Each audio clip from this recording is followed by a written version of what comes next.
Olá, nobres amigos! Eu sou o príncipe exilado Lucas Possalski II, Lucas Docas, e nesse vídeo aqui falarei para vocês sobre aqueles múltiplos títulos que uma pessoa poderia ter e o que isso realmente significava e...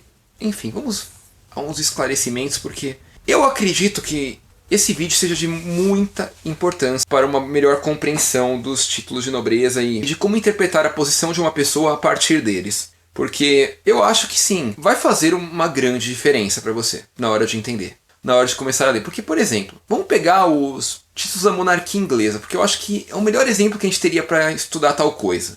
O príncipe herdeiro da Inglaterra vai ser, além de príncipe herdeiro da Inglaterra, vai ser considerado príncipe de Gales. Ou um príncipe inglês também pode ser duque de Edimburgo, ou de Windsor, ou receber um monte de outros títulos assim. Porém, o que isso realmente significava? Primeira coisa, vamos destrinchar o caso do príncipe Philip, porque este é um caso muito interessante, porque afinal ele era considerado príncipe Philip, mas ele era duque de Edimburgo, na Escócia. E por que ele recebeu o título de duque de Edimburgo? A grande questão é que duque de Edimburgo era um título para ele poder ter algum título efetivo de poder na Inglaterra. O que acontecia?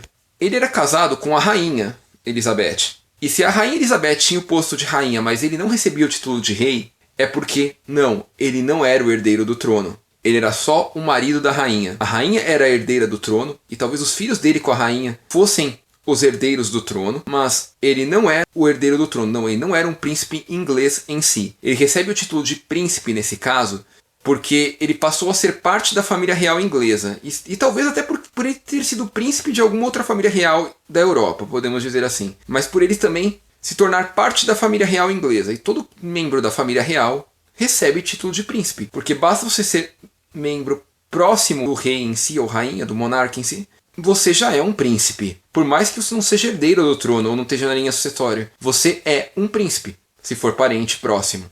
Entenderam?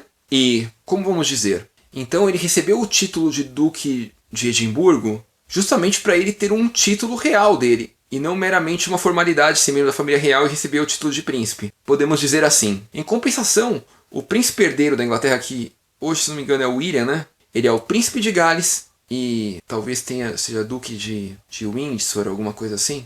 Esses títulos secundários são uma forma de atribuir alguma nobreza elevada a ele ainda antes de ele assumir o trono.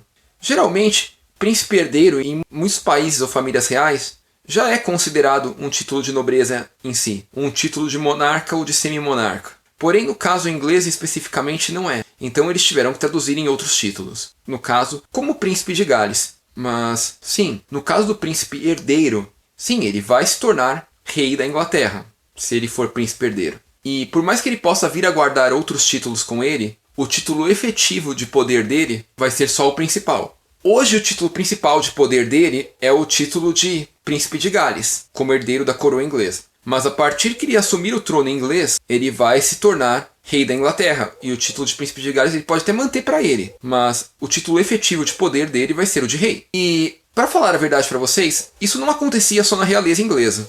Isso acontecia em várias outras camadas da nobreza de vários outros países da Europa. O fato de haver títulos secundários da pessoa. E, geralmente, quando não estão ligados ao monarca e à família real em si, por exemplo, não é um membro da família real que só precisou de outro título para poder exercê-lo, está vinculado àquela mesma questão da dupla vassalagem, ou da herança de outros territórios e títulos que vieram junto com o território que a pessoa herdou. Então sim, haviam várias pessoas que poderiam ser duque de não sei o que e conde de não sei o que, ou duque e barão e conde, ou marquês e duque. Haviam vários casos que havia mais de um título para a mesma pessoa. Mas o que geralmente traduzia isso é que provavelmente foi advindo de algum território herdado pela pessoa. O mesmo exemplo que eu dei lá no vídeo da dupla vassalagem é válido. E neste caso, é válido tanto para uma dupla vassalagem ou até para quando a vassalagem é para o mesmo senhor, mas a partir de dois territórios diferentes. Eu diria que, sim, o acúmulo de títulos não era uma coisa tão rara ao longo do período medieval em si.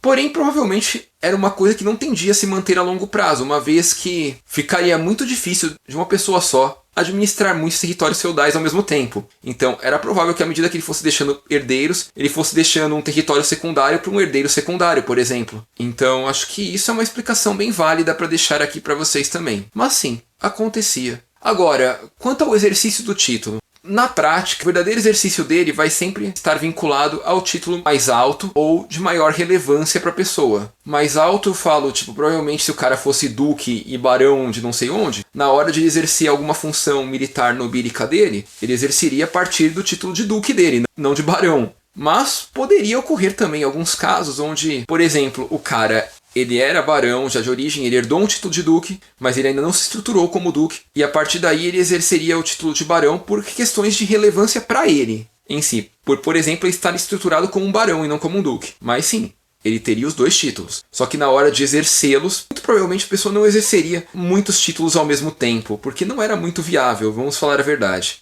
Era muito comum, neste caso, passar esses títulos secundários para os herdeiros secundários, já que o herdeiro principal já herdaria a nobreza principal da família. Então, bom, nobres amigos, acho que por esse vídeo é isso. Espero que vocês tenham gostado, tenham compreendido e aprendido alguma coisa aqui. Se gostaram, por favor, deixe seu like, ajuda muito a gente aqui do canal. Não é inscrito? Por favor, se inscreva, ajuda mais ainda. Obrigado e até a próxima.